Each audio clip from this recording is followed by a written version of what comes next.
The amateur radio access point, or the ARAP, the spacecraft itself, and a downlink receiver station for the spacecraft. And what it does is it takes 4 channels in of analog FM, like you might have on your HT. It then digitizes the channels, multiplexes them together into a single data stream, adds some preambles and stuff, and modulates it as it would be on the satellite downlink. And then immediately goes into the next stage of DSP where it demodulates it as if it were a ground station, demultiplexes it, detects the preambles, demultiplexes it, and decodes the audio. So it's basically a bent pipe for 4 channels of analog audio. It's got all the digital stuff. And a lot of digital stuff is actually happening here. Yeah. It's running on this, which is a USERP from Edis Research. This is a B210, which is one of their lower end models, but 2 that covers pairs up to of channels. Up to 6 gigahertz or something like that. Yeah, these right? go up to 6 gigs, Wow. and it's the strategy here is you sample the crap out of it, and then you have an FPGA to down sample it to the bandwidth you need, and then that information goes over USB 3, and the rest of the DSP is going on in here. Although for a deployment, if you do more development, you can start moving functions into the DSP, do more and more of it in there. This is a sorry, Karen, go ahead. I was going to say, why don't you continue on, but then when you get done, let's kind of go back over again what you end up with on the ground, okay, and how that relates to what you're going up through the satellite and coming back down. So so what you transmit with, and then what you have to have. There'll be various scenarios. I just wanted to mention this is the USERP X310. This is their very latest and greatest model. Okay. It uses gigabit Ethernet instead of the USB 3. It can also use 10 gigabit Ethernet if you really need some samples. It's got daughter boards instead of built-in RF, and it's this beautiful package. My only complaint about it mechanically is that the fans are super loud. It probably costs a lot of money too. These are also expensive. Yeah, they started about $5,000. How about the other guy? These started about $800. Well, $600 for the single channel model. So what I've got here on the display, we're running GNU radio, and if you come over and peek at the display, there's a bunch of blocks, and it's just a giant block diagram. And so to design the radio, you pick the blocks from this menu. It doesn't want to scroll for me. And then just hook them up. You set the parameters for each block, and it writes the code and executes it for you. So this is assuming that all the blocks do what you need, it's a very quick, rapid development environment. This was put together by some grad students at VT in like 5 days of very much coffee consumption. But if you look at this block diagram carefully, this doesn't quite fit on the screen, but you can see the 4 demodulators, and you can see the multiplexer, you can see the whole thing. And that you can find the channel simulator is a wire that goes between a raised cosine filter and another raised cosine filter that represents the channel. And where's my other window?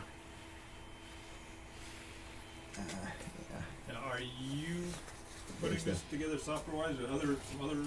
This has been done by others. All we're doing here is reproducing it. Okay. But there's work to be done. So I'm just going to demonstrate it. Yeah, this is just it's a very basic sort of introduction to this system and all. So there's plenty more. Yeah, this initial batch of code was done by grad students at Virginia Tech. Okay.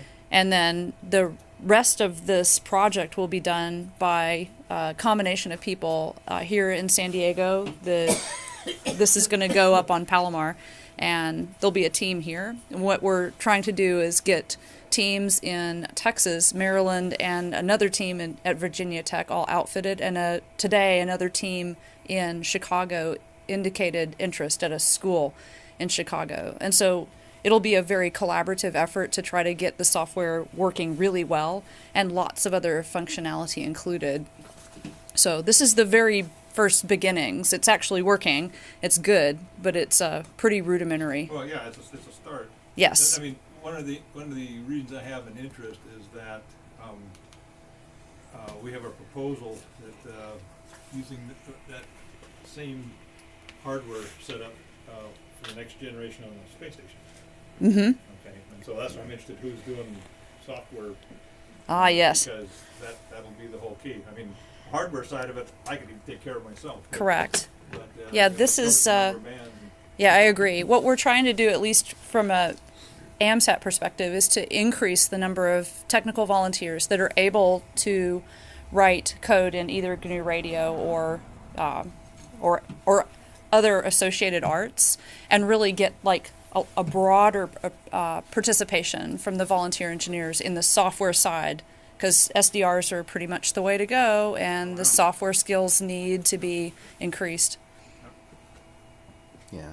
So Yeah, what we got on the screen complicated stuff. is little monitor widgets. These are part of the standard toolkit. You don't have to write code for this. You just say, I want a spectrum analyzer here.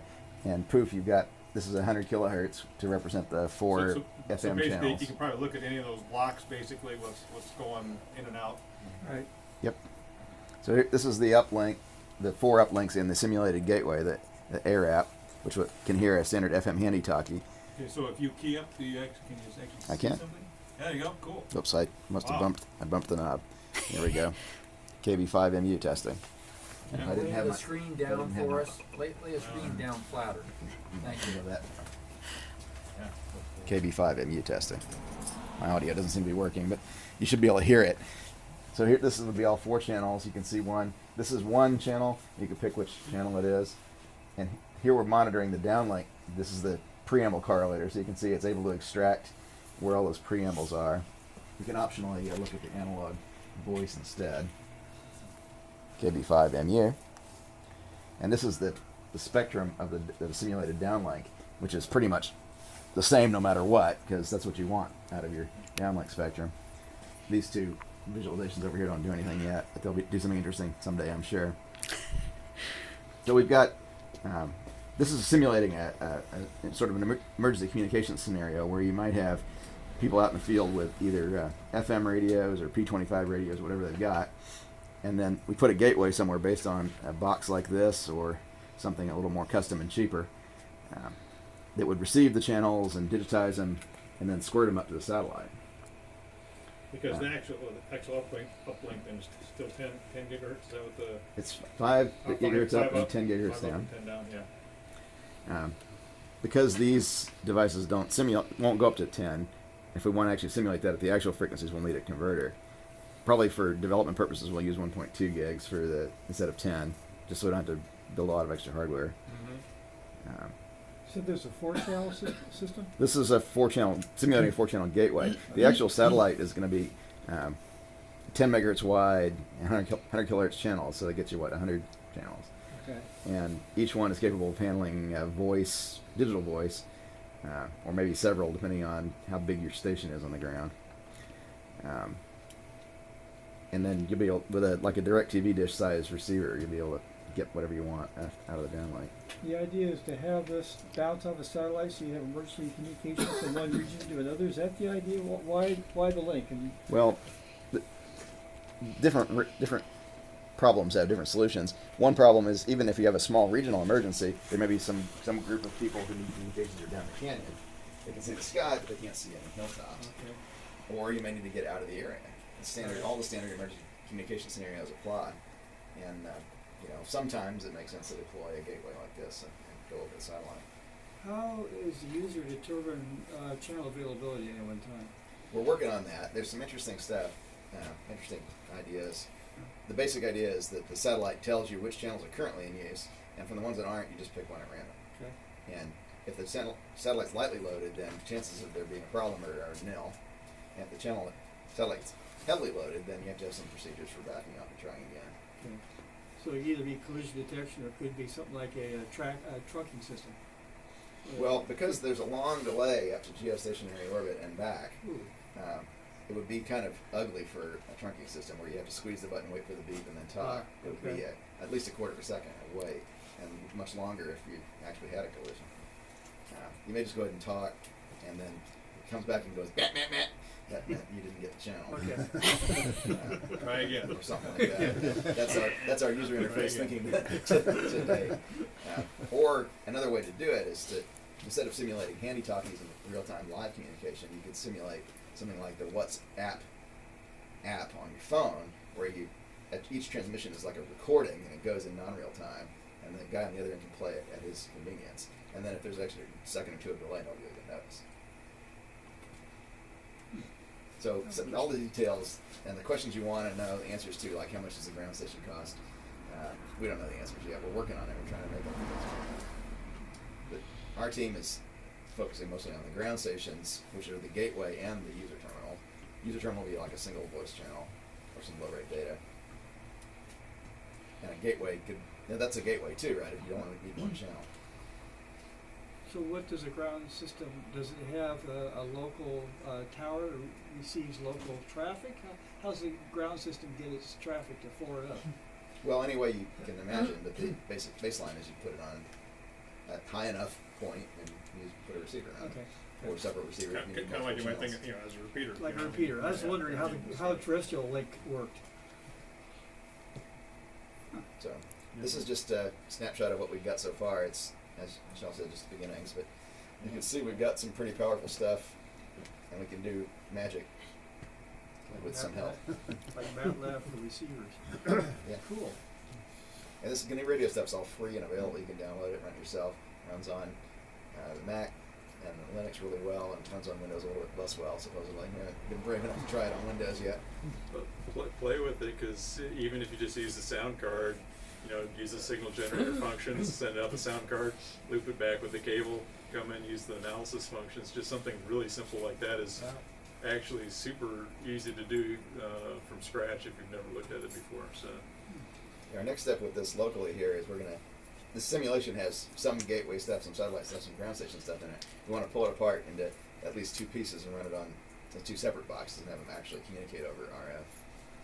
That should be straightforward, we hope. We don't have any local experts on GNU radio on board yet, but we're trying to make some out of ourselves.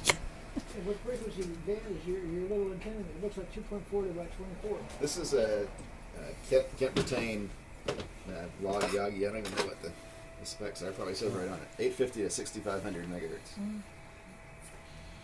And it's a pretty good dummy load at all those frequencies, as far as I can tell. Now they're using 100 kilohertz bandwidth on the satellite. Is there any thought into reducing that bandwidth for additional channels? There's all sorts of thoughts. Yeah. Is There is a subdivision plan for SatChat, because SatChats are very low data rate channel, and it's 1 kilohertz. And so the baseline is to divide up any one channel into 25. Okay. And then you can have, depending on whether or not you can get stable signals and get it all to work, then. So yes, there are some smaller channels, and we're looking at whether or not you can bind channels together to make a really big fat channel. So that sort of flexibility you can do. So in other words, you could, with a little work, you could probably send real-time video if you had to. If you had to, it's not going to be a very common case. You need a Right. fairly robust ground station, like a big Yeah. power amp or a really big antenna. But if you had it, you could. One of the trade-offs is as long as you stay with fairly broadband signals, you don't have to spend too much money on your oscillator. The drift will disappear into the woodwork. So the ground station and So that's the probably satellite real channel are mission kind for of 100 kilohertz mated to bandwidth. each other. You don't hop around on that. They basically are assigned and left that way, right? Well, the ground station is free to move from channel to channel on different transmissions. The exact details of that are yet to be determined, but it's sort of like super slow frequency hopping.